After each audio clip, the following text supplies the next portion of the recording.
Okay, कुछ पूछना है? No sir. ओके, ठीक है। अब बेसिकली हम लोग क्या बात कर रहे थे?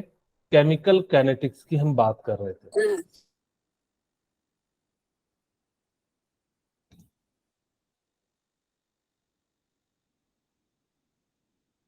हमने केमिकल काइनेटिक्स में क्या पढ़ा? रेट के बारे में हम लोगों ने बात किया कि किस प्रकार से केमिकल काइनेटिक्स का जो रेट क्या होगा, यानी कि स्पीड क्या होगा। हम जो है निकालेंगे किसी भी रिएक्शन का, हम क्या करेंगे, स्पीड निकालेंगे और वो किस प्रकार से इफेक्ट करता है, इन सब चीजों के बारे में हम लोग ने जाना। फिर मैंने इसके अंदर आपको 3 बातें बताई कि किस किस चीज पे डिपेंड करता है। तो हमने कहा कि रेट ऑफ रिएक्शन पे डिपेंड करता है। फैक्टर्स। हाँ, वेरी गुड। दूसरा, ये किस पे डिपेंड करता है? Affecting of rate of reaction, यानी कि फैक्टर पे डिपेंड करता है, या which factor affecting the rate chemical rate of reaction. Third one हमने कहा कि रिएक्शन मैकेनिज्म। ओके।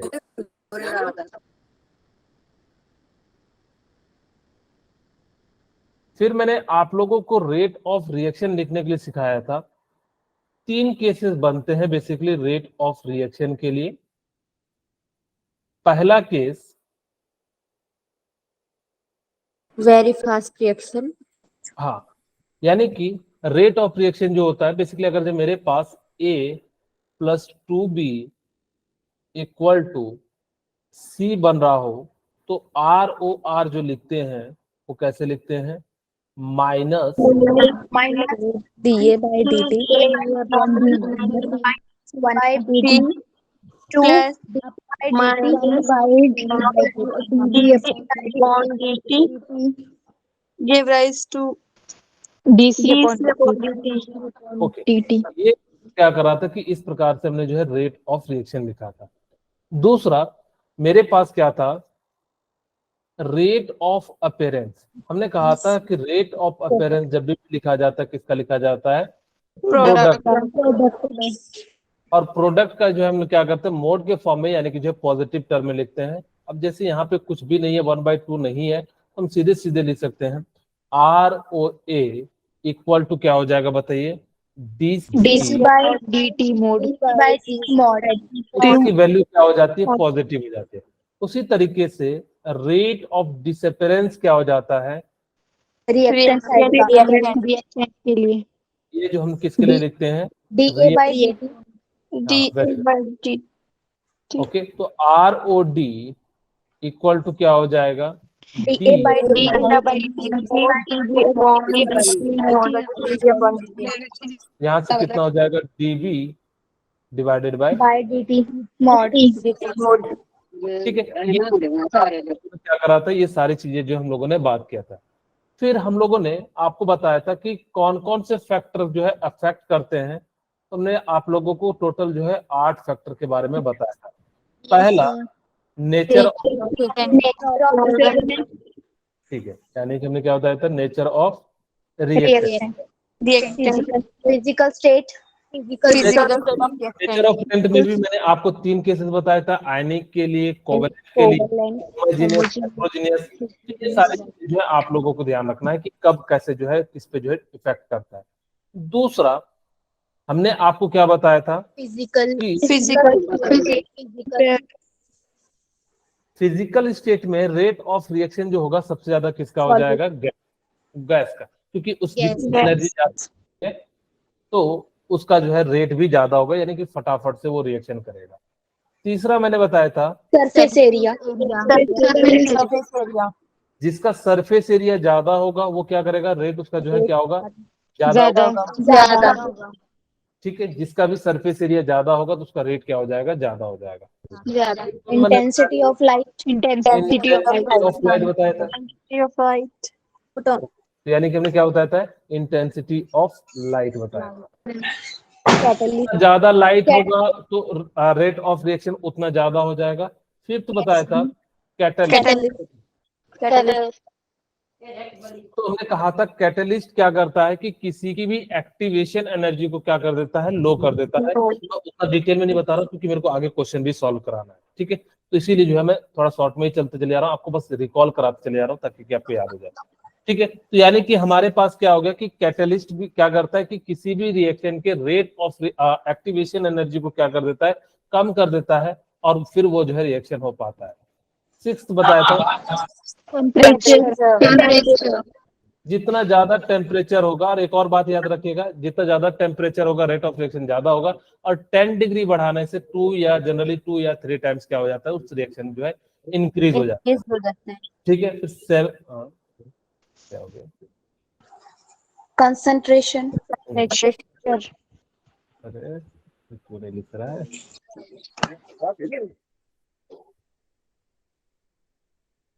ठीक है, हमारे पास क्या हो जाएगा, कंसंट्रेशन।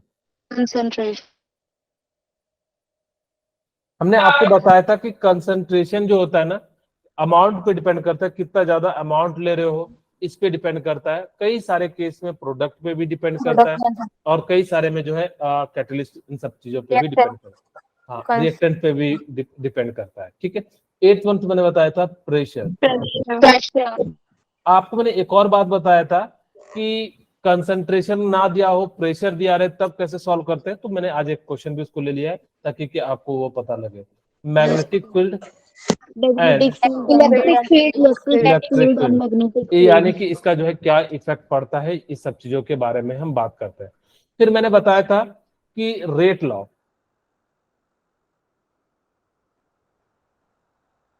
मैंने कहा था रेट लॉ एक्सप्रेशन होता है concentration of reactant with respect to time, या आर इक्वल टू हम लोग क्या कहते हैं के ए टू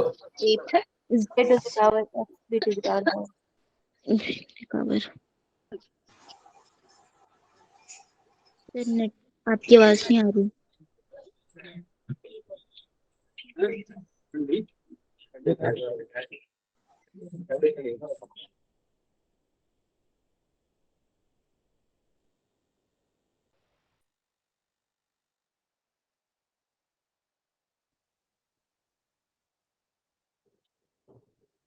सर आपकी आवाज नहीं आ रही है। ओके, जस्ट लाइट चली गई है इसीलिए थोड़ी सी दिक्कत है। अब मेरी आवाज आ रही है? Yes, sir. बस मैं वाईफाई ऑन कर रहा हूँ और फिर जोड़ रहा है मोबाइल का।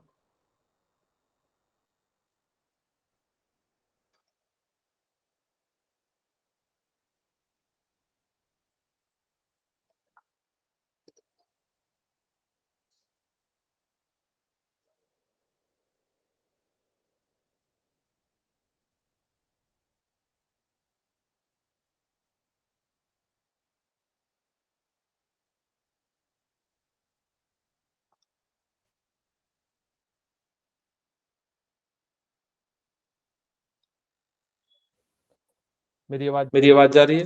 Yes, sir. ओके, अब क्लियर है आवाज? Yes, sir. जस्ट 1 मिनट, थोड़ा सही करता हूँ इसको। स्क्रीन मेरी विजिबल है? No, sir. Okay, sorry.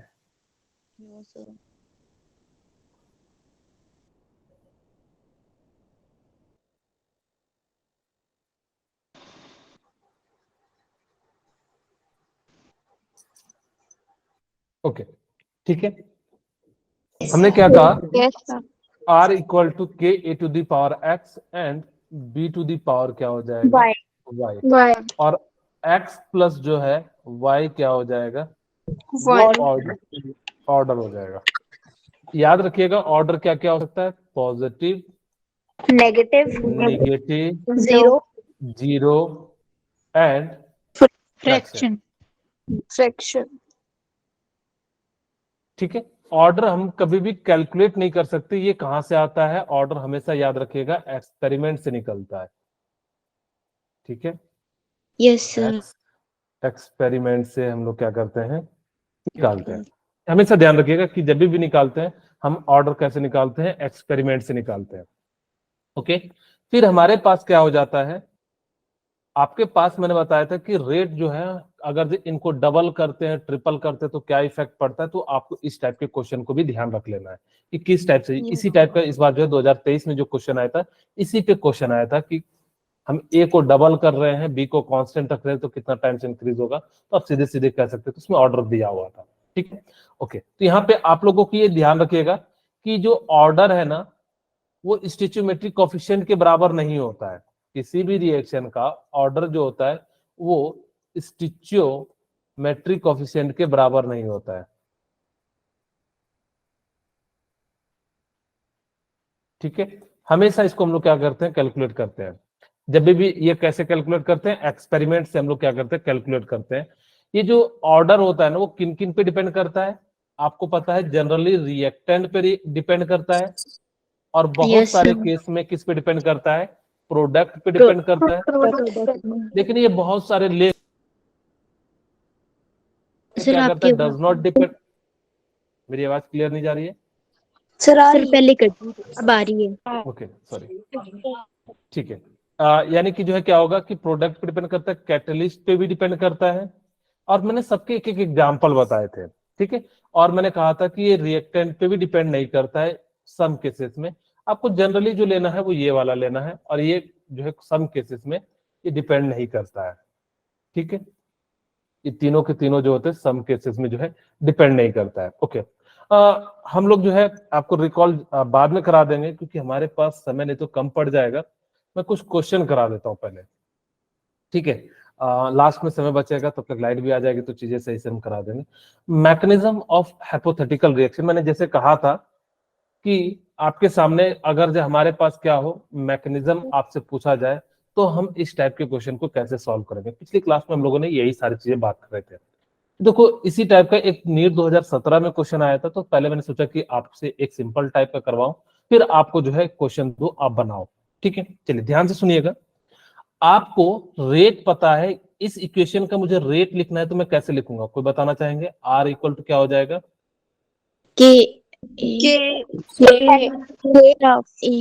X to the sorry x to the, यहाँ पे x लिया हुआ तो x to the power 1 to the power 1 y to the power 1 y to the power नहीं। अब यहाँ पे आपसे ऑर्डर पूछा है, ये तो एलिमेंट्री नहीं दिया हुआ है, दिया हुआ है क्या? नहीं, नहीं दिया हुआ, तो यानी कि हमने इसको x और y मान लिया। ठीक है, हमने माना कि इसका जो ऑर्डर होगा वो क्या हो जाएगा, x plus y equal to क्या हो गया, ऑर्डर हो गया। ध्यान से सुनिएगा। ठीक है, अब इतना तो आप लोगों को सभी को पता है कि हम किसी भी रिएक्शन का रेट लिखते हैं, जो भी x पे पावर होता है उसको x कर देते हैं, और y पे पावर जो है यहाँ पे y ले ले। जरूरी नहीं है x a b कुछ भी ले सकते हो, हमने हमेशा x और y लिया है, इन्होंने कॉन्सिडेंटली जो है x और y यूज किया। ओके, कोई दिक्कत नहीं है। ठीक है, यहाँ पे छोटी और y बड़ी y का यूज किया।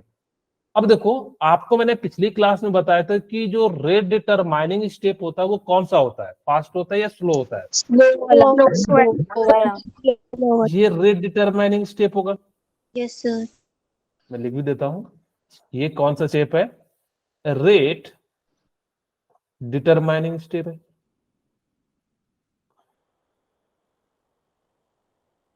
ओके, और हमने आपको बताया था कि जो रेट होगा वो किसी अनुसार से लिखेंगे, जो स्लोएस्ट हो, तो हमने करा क्या क्या कि इसी के अनुसार से लिखेंगे। तो यहां से R इक्वल टू क्या लिखेंगे, x के x to the power, sorry x नहीं है यहाँ पे x है।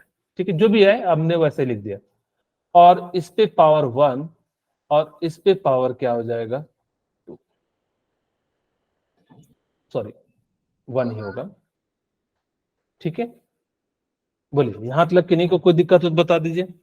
क्योंकि मैंने कहा था कि ये जो स्टेप होता है वो कैसा हो जाता है, जस्ट लाइट भी आ गई है। ओके, कुछ इस प्रकार से हो जाएगा, लेकिन आपको रेट तो निकालना है। y तो पता लग गया यहाँ से कि y जो है कितना 1 है, लेकिन x2 निकालना है, और x2 आपके पास है नहीं, है क्या x2? तो हमने आपको कहा था कि जहां देखो जहां पे x2 हो तो वहां का रेट लिखेंगे। ठीक है, आपको मैंने कहा था कि ऐसा केस आ जाए तो इक्विलिब्रियम देखो जनरली दिया रहेगा, तो यहाँ पे दिया हुआ है। हमने कहा के इक्विलिब्रियम हम क्या लिखते हैं, प्रोडक्ट का कंसंट्रेशन। Yes sir. प्रोडक्ट का कंसंट्रेशन 2 है, तुमने 2 लिख दिया, और नीचे में क्या लिख देते हैं, x2 रिएक्टेंट का कंसंट्रेशन। ठीक है, ये जो है इक्विलिब्रियम में आप लोगों को बताया गया होगा। ठीक है, चलिए यहाँ तक आप लोगों ने जो है सीख लिया। ओके, अब हमारे सामने क्या है कि हमने इस प्रकार से क्या कर दिया, इसको जो है लिख लिया। अब जैसे ही हमने लिखा तो ध्यान से सुनिए, आपको पता है के इक्विवेलेंट, हम इसको क्या लिख सकते हैं, पूरे को हमने माना कि K1 है और इसको K2 मान लिया, यानी कि K1 divided by K2। Okay, yes sir. आपको किसकी वैल्यू निकालनी है, x2 की। हम x2 इक्वल टू क्या लिख सकते हैं, हमारे पास क्या हो जाएगा, बोलिए, K2 डिवाइडेड बाय K1। ठीक है, ओके। और यहाँ पे क्या हो जाएगा, x2 x का स्क्वायर। ओके, हम चाहते हैं कि x की वैल्यू निकालें x2 के टर्म में, हम इसको सीधे सीधे इधर कर देते हैं, या मैं एक स्टेप जो है इसको ऐसे लिख देता हूं ताकि कि आप लोग को ज्यादा, यहाँ से देखिए x का स्क्वायर और नीचे में x2। सर दिख नहीं रही आपकी।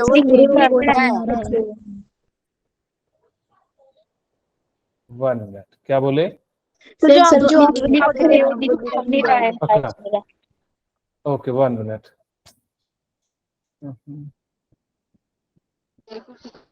Just 1 minute.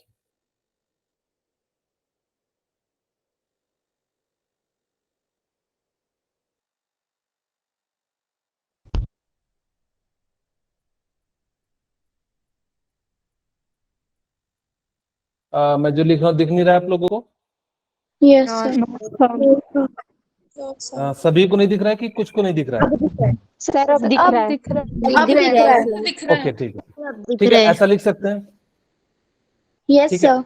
एक्स एक्स को मल्टीप्लाई कर दिए, एक्स स्क्वायर कर दिए, और इसको हमने क्या करा कि इस प्रकार से लिख दिया। देखो वही मैंने कहा कि एक्स को हम कैसा लिख सकते हैं, कुछ इस प्रकार से लिख सकते हैं, K1 divided by K2 into x2। बोलिए, यहाँ तक किन्हीं को कोई दिक्कत नहीं होगा। नो अच्छा सर। देखिए, x को इसको इधर ले जाए तो क्या हो जाएगा, K1 divided by K2 to the power 1/2, yes और sir. x to the power कितना हो जाएगा, 1/2। अब यहाँ पे आपके पास x की जगह पे हम क्या यूज कर सकते हैं, K1 डिवाइडेड बाय K2। मैं एक पेज ऐड कर देता, आपके पास इक्वेशन क्या था, R equal to K x into y2 to the power 1, और हमने कहा कि x की जो वैल्यू निकाले, क्या निकाले, K1 divided by K2 to the power 1/2 और x टू द पावर 1/2। बोलिए, ऐसा निकाले। ध्यान से सुनना, इस टाइप के क्वेश्चन आपको काफी ज्यादा जो है इंपॉर्टेंट हो जाते हैं। अब देखो हमने क्या करा कि इस प्रकार से लिखा, अब x की वैल्यू यहाँ पुट कर दूं, क्योंकि यही तो वैल्यू आपने निकाला, तो r इक्वल टू क्या हो जाएगा, k into K1 into K2 to the power 1/2 equal to क्या हो जाएगा, x to the power. 1/2। Okay, अच्छा देखो ये सारा कांस्टेंट है, यस इसकी जगह इंटू y भी तो है हमारे पास, अगर मैं यहाँ के इक्वेशन में लिखूं तो y टू द पावर कितना हो जाएगा, 1 हो जाएगा। अच्छा देखो ये सारे को मैंने मान लिया k, तो k इक्विवेलेंट मान ले रहा हूं यहाँ पे, into x2 to the power 1/2 and y to the power 1 हो जाएगा। यहाँ तक लिखने को कोई दिक्कत है बता दीजिए। तो देखो इसका ऑर्डर हम कैसे, अब देखो ऑर्डर कैसे निकालेंगे, 1 + 1/2 यानी कितना हो जाएगा, 1.5। देखो कौन सा ऑप्शन, यानी इसका राइट आंसर ए ऑप्शन है। सिमिलरली बिल्कुल सेम टू सेम जो है यही क्वेश्चन को घुमा फिरा के जो है, अरे सॉरी क्वेश्चन मैंने गलत लिख दिया ना, मेरे को डिलीट करना था कुछ और वाला। यहाँ पे मैं आप लोगों को दे देता हूँ, एक क्वेश्चन दे देता हूँ, चलिए कोई नहीं। मेरे पास है A2 plus y2 equal to 2ab।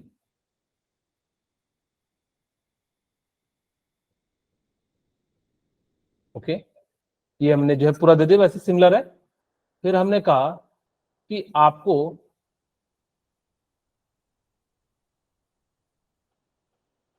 A2 से क्या बन जा रहा है, A प्लस A बन जा रहा है, ठीक है। और सेकंड हमारे पास क्या बन जा रहा है, X A प्लस, अब मेरी आवाज क्लियर नहीं जा रही है क्या? अब तो लाइट भी आ गई, अब तो मेरे ख्याल से नेट सही चल रहा होगा। यस सर, जा रही से आ रही है। ना इसी चीज को मैं यहीं पे लिख देता हूँ, इसको X2 की जगह A2 मान लीजिए और इसको जो है B2 मान लीजिए, खाली X की जगह पे क्या कर देना है, इसी टाइप का एक क्वेश्चन था, वो गलती से मैंने क्या कर दिया, दोनों को सिमिलर क्वेश्चन ले लिया, मेरे को चेंज करके लिखना था। खैर आप लोगों ने समझ गए होंगे कि मैं जो समझाना चाह रहा हूँ। अगर और क्वेश्चन है कि A2 plus B2 equal to XY है, 2XY आपको घर से बनाना है, और इसका जो है आपको दिया हुआ है X2 से ये क्या बन रहा है, मैं गलती कर रहा हूँ, A2 से A प्लस A बन रहा है और ये फास्ट है, ठीक है। सेकेंड दिया हुआ है A प्लस B2 से इक्विलिब्रियम है और आपका क्या बन रहा है, AB प्लस B बन रहा है और ये स्लो रिएक्शन है, ठीक है। थर्ड वन आपके पास है A प्लस B से ये बन रहा है AB और ये कैसा है, फास्ट रिएक्शन है, ठीक है। आपको इसको क्या करना है, घर से बना के लाना है, और आप अगर जब किन्हीं को कोई डाउट हो तो मेरे से पूछ लेना, ठीक है, ओके। चलिए अब यहाँ पे आपके सामने एक क्वेश्चन दिया हुआ है, the following data were obtain. Sir आप पीछे वाला फिर से रिपीट कर दोगे? ओके बिल्कुल, देखो मैं ना इसी क्वेश्चन को बना ही देता हूँ ताकि कि आप लोगों को ज्यादा क्लियरिटी आ जाए। ए से ए आधा मैंने लिख ही दिया है, तो फास्ट ये मैंने लिख दिया, और A plus B2 equal to क्या हो जाएगा हमारे पास, AB प्लस, और ये स्लो रिएक्शन है, और ये है A plus B equal to AB, ये फास्ट है, ठीक है। मान लो कि यही क्वेश्चन आपको जो है दिया हुआ है। अब हमने कहा कि भाई इसका जो रेट लिखेंगे वो क्या लिखेंगे, यहाँ पे मैं लिख देता हूँ R इक्वल टू, क्योंकि हम तो इसके अनुसार से लिखेंगे, मैंने ये तो हमने कहा था कि बहुत सारे टर्म तो आपस में कैंसिल हो जाते हैं, क्योंकि ये जो है कॉम्प्लेक्स रिएक्शन है। कॉम्प्लेक्स रिएक्शन के अंदर क्या होता है कि इंटरमीडिएट जनरेट होते हैं, और जब इंटरमीडिएट जनरेट होते हैं तो क्या हो जाता है, आपस में क्या हो जाता है, कैंसिल आउट हो जाते हैं। तो ये हमने कहा कि यहाँ से R इक्वल टू क्या हो जाएगा, K A to the power X and B to the power क्या हो जाएगा, Y हो जाएगा, ठीक है। हमने क्या करा कि A to the power X हो जाएगा और Y हो जाएगा। हमने कहा कि जो स्लोएस्ट होता है उसके अनुसार से आप चाहो तो यहाँ से K1 मान लो, K2 मान लो, K3 मान लो, K4 मान लो, हमने मानने के लिए कह दिया ताकि कि आपको जो है पता लगे। जैसे मान लो कि स्लोएस्ट के अनुसार से हम लोग निकालते हैं, तो हमने क्या करा कि K2 equal to A to the power 1 and B to the power क्या हो जाएगा, 1 हो जाएगा। ये जो प्रत्येक सिंगल स्टेप होता है ना, मैंने आप लोगों को कल की जो पिछली क्लास था वहां पे मैंने लिखाया था कि अगर उसके अंदर हो रहा है तो वो प्रत्येक सिंगल स्टेप जो होता है वो एलिमेंट्री के रूप में बिहेव करता है। हमने यहाँ पे कहा कि भाई ये एलिमेंट्री के रूप में बिहेव कर रहा है तो इस प्रकार से लिख दिया। लेकिन दिक्कत क्या हो गया कि B टू दी पावर तो Y यानी कि 1 है, लेकिन हमारे सामने A टू दी पावर नहीं, तो हमने कहा कि भाई A2 की वैल्यू निकालनी होगी। हमारे पास देखेंगे A2 कहाँ है, तो यानी कि हमने कहा कि फर्स्ट सेक्शन है। तो अगर मैं इसको लिखता तो क्या लिखता, K1, ठीक है। मैं यहाँ पे क्योंकि अब जो है मैं क्या चाहता हूं कि इसको हम किस प्रकार से लिखें, इस प्रकार से लिखें ताकि कि हमारा जो है क्या हो जाए, ये बन जाए, ठीक है। तो मैं यहाँ से के इक्विलिब्रियम वाला केस यूज करूं तो हमारे पास क्या हो जाएगा, कंसंट्रेशन ऑफ जो प्रोडक्ट का होता है वो लिखिए, नीचे में क्या लिखते हैं, कंसंट्रेशन ऑफ रिएक्टेंट। अच्छा इसी चीज को ना हम लोग क्या लिखते हैं कि जो कंसंट्रेशन अगर जो रिएक्टेंट का K1 और इसको हम लोग क्या ले लेते हैं, K2 ले लेते हैं, ठीक है। अच्छा यहाँ पे ध्यान दीजिए कि हमें क्या करना है कि A की वैल्यू निकालनी है, तो हमने कहा कि भाई यहाँ से क्या हो जाएगा, A का स्क्वायर डिवाइडेड बाय क्या हो जाएगा, A2 इक्वल टू क्या हो जाएगा, K1 divided by K2, K2 यहाँ से हमें किसकी वैल्यू निकालनी है, ए की, तुमने ए स्क्वायर इधर रखा, यस इक्वल टू सर। क्या हो जाएगा, A2 K1 by K2 K1 by K2। Okay, अच्छा यस देखिए yes ये स्क्वायर है, इधर हमें तो ए की वैल्यू चाहिए, स्क्वायर के टर्म में तो नहीं चाहिए, तो हमने पूरे को रूट कर देंगे। हम क्या लिख yes सकते sir हैं, K1 बाई K2 का half पावर 1/2, और यहाँ पे क्या हो जाएगा, K2 की A to the power power 1/2। 1/2 अब देखो ये ए की वैल्यू को हम कहाँ रखेंगे, ये जो आपने इक्वेशन लिया है, क्योंकि हमें तो चाहिए किसका, ए की वैल्यू का, क्योंकि हमारे पास इक्वेशन में होना चाहिए A2, लेकिन हमने जो वैल्यू निकाला किसका निकाला, ए का, तो इस वैल्यू को हम क्या कर देंगे, पुट कर देंगे। तो R इक्वल टू क्या हो जाएगा, यहाँ पे हमने सबको पुट कर दिया, K A की power ए की जगह पे हम क्या लिख सकते हैं, K1 इंटू by K2, और यहाँ पे क्या हो जाएगा 1/2, और ए की जगह A2 A2 पावर 1/2 1/2, और b टू दी पावर क्या हो जाएगा, 1 हो जाएगा। यहाँ 1 पे भी इसको ब्रैकेट कर लीजिए। अब देखो ये पावर, इसको हमने पूरे कांस्टेंट है K1 K2, तो हमने कहा कि भाई इसको K इक्विवेलेंट ले लो, या K जो है रिजल्टेंट ले लो, इनटू अब क्या हो जाएगा a to the power 1/2 and b to the B power to the power 1 हमने कहा कि भाई टोटल ऑर्डर पूछा है, तो ऑर्डर क्या हो जाएगा 1/2 प्लस 1.5 यानी कि जो है कितना हो जाएगा 1.5 हो जाएगा। ओके ठीक है। अब देखिए आपके सामने ये क्वेश्चन है, the decomposition data were obtain during the first order decomposition. आपको दिया हुआ है फर्स्ट ऑर्डर, आपके पास फर्स्ट ऑर्डर का जो है फॉर्मूला आप लोगों को पता होगा, T इक्वल टू क्या होता है 2.303 2.303 log A not A K। 10 base होगा ये, yes sir आप लोगों को फॉर्मूला भी ध्यान रखना है, ठीक है। यानी कि इस प्रकार से हमने क्या करा कि इसको हमने इस प्रकार से लिख दिया। अच्छा ध्यान से सुनिए, वो क्या कह रहा है कि 2A से, मैं यहाँ पे लिखता हूं क्योंकि हम यहाँ पे सीधे सीधे फॉर्मूले में पुट कर देंगे, 2A गैस से B गैस बन रहा है और C सॉलिड बन रहा है। आपको पता होगा कि प्रेशर कभी भी सॉलिड का नहीं होता, जब भी होता है किसका होता है, गैस का होता है। तो इसीलिए उन्होंने जो है आपको गैस के टर्म में भी दिया हुआ है, ठीक है। तो यहाँ पे सॉलिड का तो कोई प्रेशर ही नहीं होगा। आपको मैंने कहा था कि जब कंसंट्रेशन ना दिया रहे, आपको क्या दिया रहे, प्रेशर दिया रहे, तो किस टाइप से क्वेश्चन को टैकल करना है। काफी अच्छा क्वेश्चन है ये, आपको बहुत चीजें जो है सिखाएगा ये।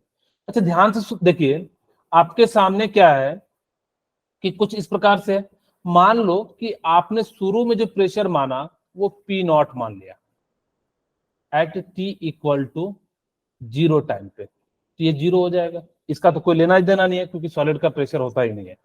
हमने कहा at time T equal to T पे, अब ये P0 है, और यहाँ पे हमने कहा कि A से अगर जो सिर्फ A होता तो X घटता, हमने कहा कि भाई 2X यहाँ पे घटेगा, तो यहाँ पे बनेगा भी कितना, यानी कि जो है हमने कहा कि जो है 2X बनेगा। ओके, यानी कि ये जो है अगर ये 2 टाइम्स होता तो 2 बनता है, 1 है तो यानी कि X बनेगा। बोलिए इतना सा समझ में आया ये बात?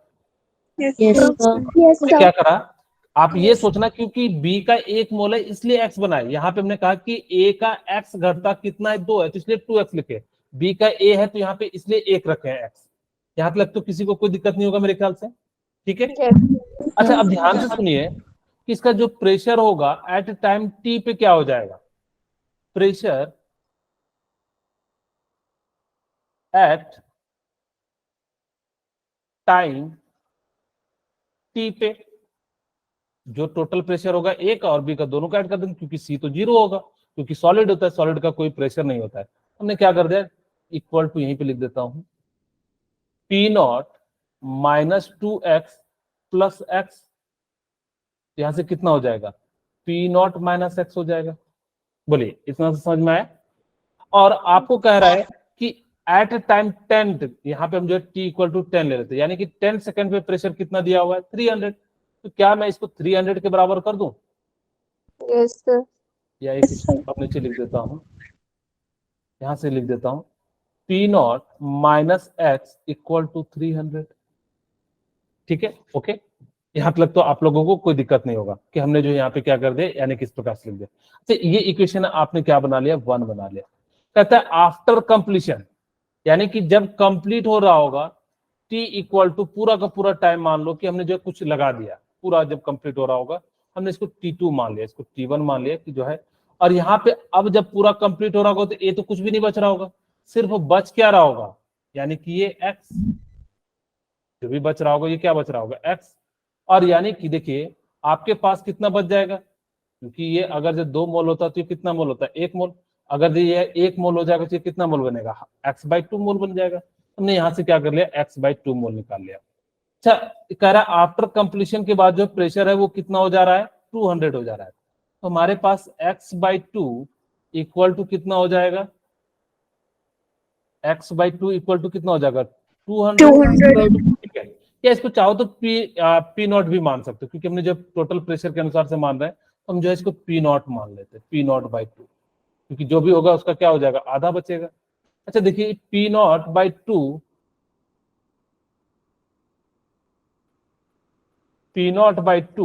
इक्वल टू इतना हो जाएगा, तो p0 की वैल्यू कितनी हो जाएगी, 400। अच्छा यहाँ से, अब यहाँ से आप क्या निकाल सकते हो, x की वैल्यू निकाल सकते हो, तो यानी कि x कितना हो जाएगा, 100। अब आपको पता लग गया P जो है वो कितना है, 100 है, और P कितना है आपके पास, सॉरी ये 400 है और ये कितना है, 100 है। यही चीज निकालना था। आप चाहो तो A0 की जगह पे हम क्या रखेंगे, 400। ठीक है, और यहाँ पे कितना टाइम्स है, 2 टाइम्स है, यानी कि कितना हो जाएगा, 2 मोल। सही है, यानी कि कितना हो जाएगा, A0 की वैल्यू कितनी हो जाएगी, 200 हो जाएगी। क्या ये बात समझ में आई, ध्यान से सुनना, यस सर। अच्छा सा क्वेश्चन है आपको, नहीं तो आपको काफी दिक्कत हो जाएगी। ठीक है, अब देखो यहाँ पे करना क्या है कि हमने माना कि t इक्वल टू, ज्यादा घोष पोछ ना हो जाए तो ये सबको मैं हटा देता हूं। ठीक है, ओके।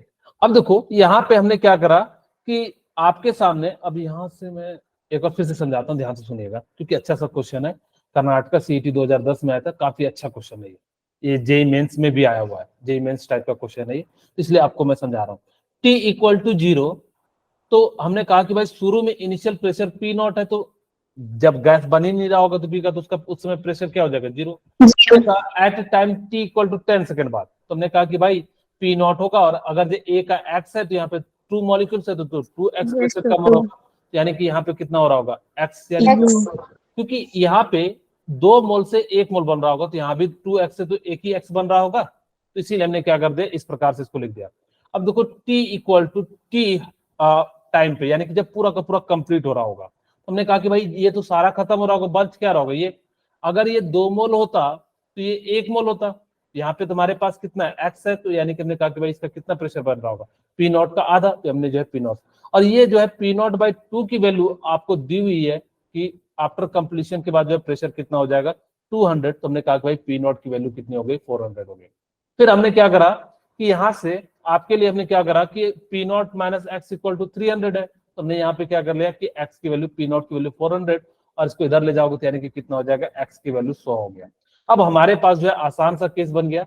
अब t equal to 2.303 divided by k log A0 की जगह पे हम 400 रख देंगे, और a की जगह पे हम कितना रख देंगे, 200।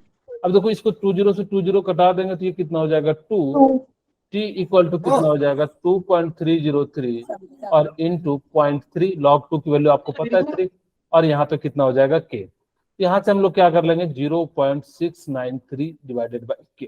ओके, अच्छा अब देखो आपको क्या कर रहा है, रेट कांस्टेंट पूछ रहा है। ठीक है, आपको क्या कर रहा है, रेट कांस्टेंट बताना है, तो हमने rate constant k equal to 0.693 divided by t, और t आपको दिया हुआ है 10 सेकंड, तो यानी कि कितना हो जाएगा, 10 मिनट, यानी कि जो है 0.0693 हो जाएगा।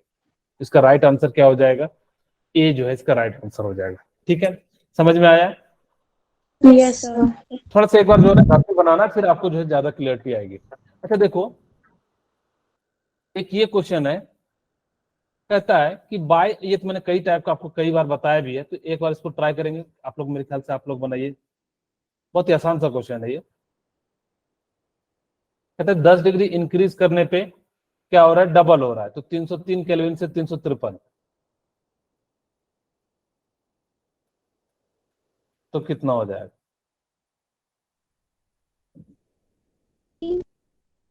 कितना हो जाएगा, बोलिए, कोई दिक्कत नहीं है।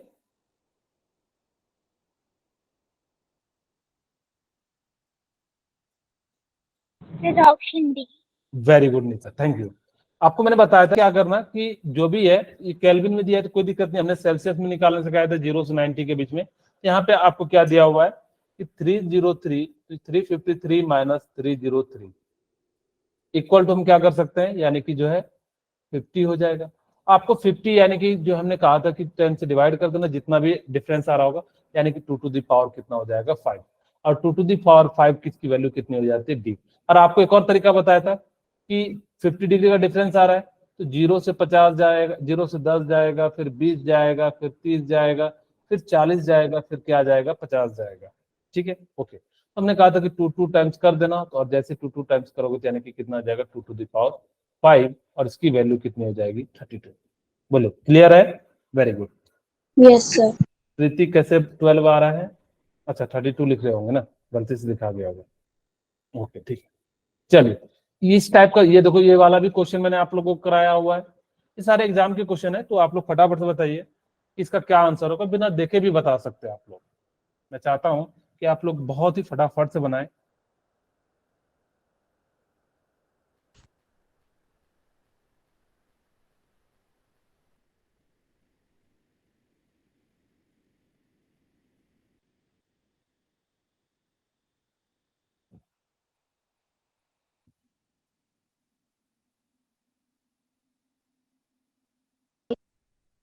ओके चलिए ठीक है, हमने आपको एक तरीका बता दिया। तो ये पूरा R इक्वल टू के दोनों का लिखो।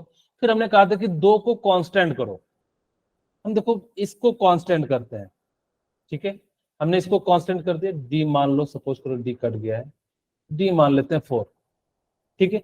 अब यहाँ पे देखो, यहां से यहां जाने में कितना टाइम्स इंक्रीज हो रहा है 4 टाइम्स, और यहां से यहां टाइम जाने में कितना टाइम्स इंक्रीज हो रहा है 4 टाइम्स। बी का पावर कितना हो गया, जितना हमने कहा था यहाँ है उतना ही है, तो यानी कि बी के पावर 1 हो गया। ओके, अब देखो अब हमें क्या निकालना है, ए का पावर निकालना है, क्योंकि आपको पता है रेट इक्वल टू क्या हो जाएगा K A to the power X and B to the power Y. Y की वैल्यू आपको 1 निकल गई। अब आपको क्या निकालना है, ए की वैल्यू। हमने कहा कि भाई जब ए को है तो बी को कांस्टेंट करते हैं। देखो ये वाला टर्म कांस्टेंट है, और यहां से यहां जाने में कितना टाइम्स इंक्रीज हो रहा है 2 टाइम्स, और यहां से यहां भी जाने में कितना टाइम्स इंक्रीज हो रहा है 2 टाइम्स। यानी कि जब ऑर्डर दोनों का सेम है तो यानी कि यहाँ पे ए की भी पावर कितना हो गया 1, उसका राइट आंसर क्या हो जाएगा 1 बी। हाँ ठीक है। के इस टाइप का क्वेश्चन आएगा तो आप बना लोगे ना। Yes sir.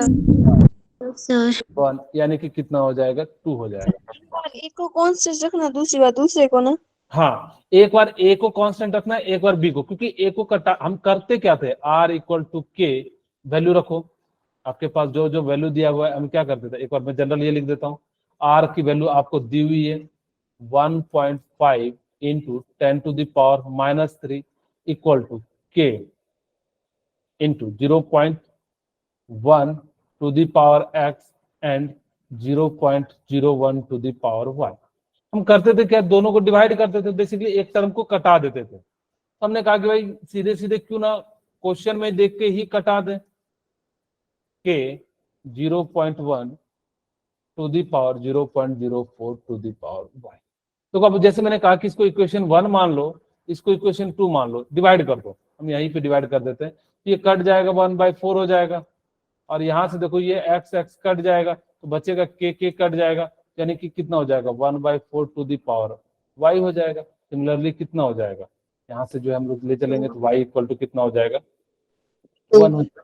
ठीक है, 4 है ना, इधर भी 4 है तो इधर भी 4 है, यानी कि कितना हो जाएगा 1 हो जाएगा। ठीक है, क्योंकि इसको ऊपर ले जाओगे तो माइनस हो जाएगा, इसको भी ऊपर ले जाओगे तो माइनस हो जाएगा, माइनस माइनस कट जाएगा, तो यानी कि वाई इक्वल टू कितना आ जाएगा 1 आ जाएगा। तो हमने कहा था कि सीधे सीधे जो है देख के बना सकते हो, आपकी इच्छा हो तो यहाँ से इस प्रकार से बनाओ। बेसिकली हम कर क्या रहे हैं, देखो दोनों टर्म को कटा ही रहे हैं, तो इसीलिए मैंने कहा कि आपको ये सामने है। ठीक है, अच्छा चलिए ये वाला क्वेश्चन मैं बना देता हूँ। आपको मैंने सेकंड ऑर्डर का कराया था क्वेश्चन, लेकिन इस टाइप का नहीं कराया था। अच्छा कोई मुझे बता सकता है सेकंड ऑर्डर का फॉर्मूला क्या है, T equal to,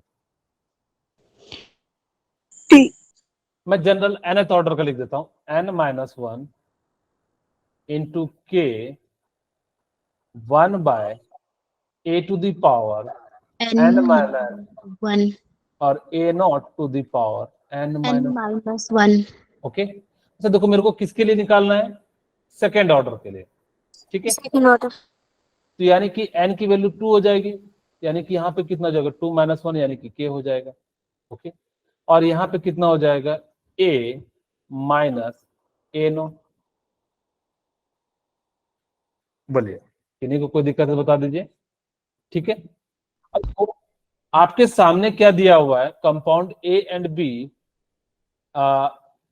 sorry compound A and B react करके जो है सी एंड डी बन रहा है।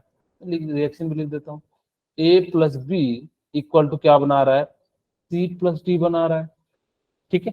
अच्छा देखो रेट कांस्टेंट दिया हुआ है, के की वैल्यू क्या दिया हुआ है, तो के की वैल्यू हम लिख देते हैं 1/0.6222। ओके, अब कहता है what is the half life of A. अच्छा इसमें हाफ लाइफ पूछा है, सॉरी हमें जो है गलत निकाल रहे हैं, हमें जो टी हाफ का फॉर्मूला निकालना है, तो हम टी हाफ का निकालते हैं। सॉरी हम लोग जो है टाइम निकाल रहे हैं, जबकि आपसे टी हाफ पूछा है।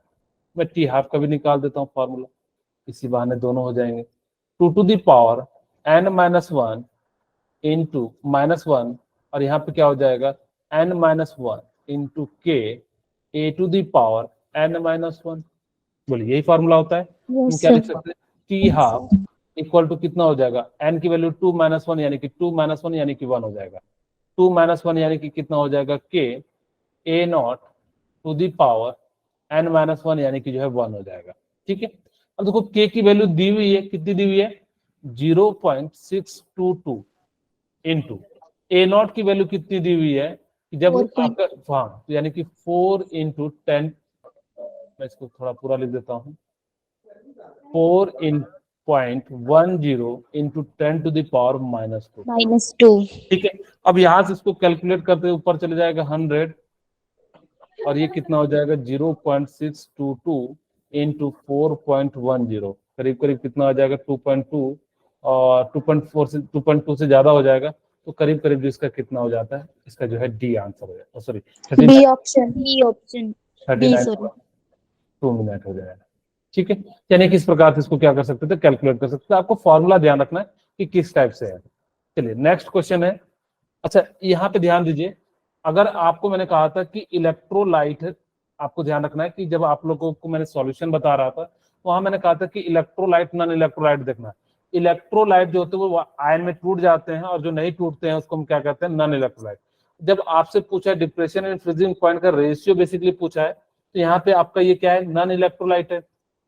ये भी क्या है, फ्रुक्टोज नॉन इलेक्ट्रोलाइट है, शुगर भी क्या है, नॉन इलेक्ट्रोलाइट है, ये इलेक्ट्रोलाइट है, ठीक है। तो यानी कि नॉन इलेक्ट्रोलाइट का रेशियो कितना हो जाता है 1, और NaCl टूटेगा तो Na+Cl में, और यहाँ पे कितने आयन है, 2 आयन है, तो इसकी जो आई फैक्टर क्या हो जाएगी 2, इसका रेशियो है तो 1:1:1:2 ऐसे आपको अगर क्वेश्चन आए तो आप जो है सॉल्व कर लेना। तो देखो 2023 का क्वेश्चन है ये, मेरे ख्याल से सभी कोई आराम से इसको बना लेंगे। ये जो है 2023 अभी जो पेपर हुआ है, इसमें ऑप्शन पे मत जाना किसी बच्चे ने गलत टिक किया है क्या किया है, आपको अपने तरीके से बनाना है। Yes sir. 2023 का है, देखें हम बना पाते हैं कि नहीं। मैं आपको 2 मिनट का समय देता हूं।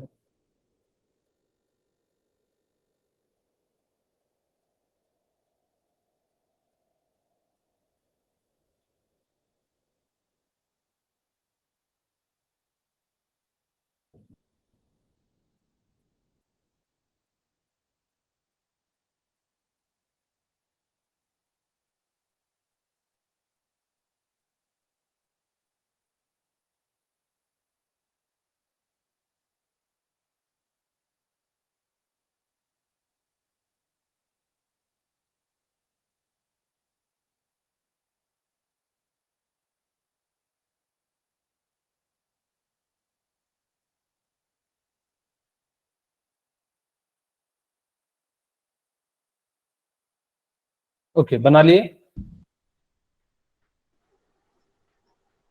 बोलिए।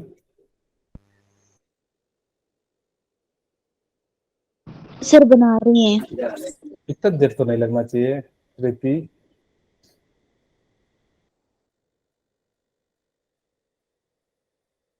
अच्छा, किन्हीं को कोई डाउट हो तो पूछ लीजिएगा। नीता है कि नहीं? ओके है।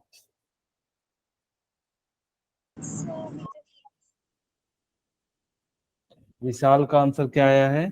डी। ओके, नो चलो सर, मैं बना। नो सर, डी है इसमें, डी ऑप्शन इसका में। राइट आंसर जो है डी होगा। ठीक है, ये तो मैंने मैंने, गलती से डी दबा दिया था। हाँ ओके ठीक है, चलिए कोई बात नहीं। अब देखो, मैंने आप लोगों को, ये 2023 का क्वेश्चन था, तो आप लोगों को 4 नंबर मिल जाएंगे अब। ठीक है, अब देखो यहाँ पे क्या कह रहा है कि रेट आपको दिया हुआ है R equal to K A to the power 2 and B to the power कितना दिया हुआ है? 1 दिया हुआ है। अब वो कहता है when the initial concentration of A is tripled. हमने कहा था कि ए को ट्रिपल कर दोगे तो यानी कि 3a का स्क्वायर हो जाएगा इनटू बी। तो अब देख सकते हो बी तो सेम है, कांस्टेंट है, तो हमने कहा कि इसको इक्वेशन 1 मान लो, इसको इक्वेशन 2 मान लो। अब इसको डिवाइड कर दोगे तो यहाँ से कितना टाइम्स आ जाएगा? 2 को हमने जो है 1 से डिवाइड कर दिया, यानी कितना आ जाएगा? 9 टाइम्स आ जाएगा। 9 और ये क्या हो रहा है? इंक्रीज हो रहा है, यानी कि क्या हो जाएगा? इसका राइट आंसर क्या हो जाएगा? Increase by factor of 9। अब जिस बच्चे ने बनाया था शायद उन्होंने थोड़ा सा गलती कर दिया, उन्होंने क्या कर दिया? Increase by 3 factor. ध्यान देना, जनरली ऐसा करते भी हैं, लेकिन इन केस अगर जब बच्चे क्या करते हैं ना कि वॉल्यूम वाला जब दिया रहे ना, सेम मान लो कि यहाँ पे क्या करता है कि इनिशियल कंसंट्रेशन ना देख, वो क्या करता है? वॉल्यूम दे देता है। तो बताओ कि कितना टाइम्स इंक्रीज करता है या डिक्रीज करता है? ऑप्शन चेंज हो जाएंगे। यहाँ पे मैंने क्या करा कि वॉल्यूम को हमने क्या कर दिया? ट्रिपल कर दिया। तो बताओ कि कितना टाइम्स इंक्रीज होगा या डिक्रीज होगा? ध्यान से बनाना। अच्छा, ये तो समझ में आ गया ना सभी को? Yes sir. ओके ठीक।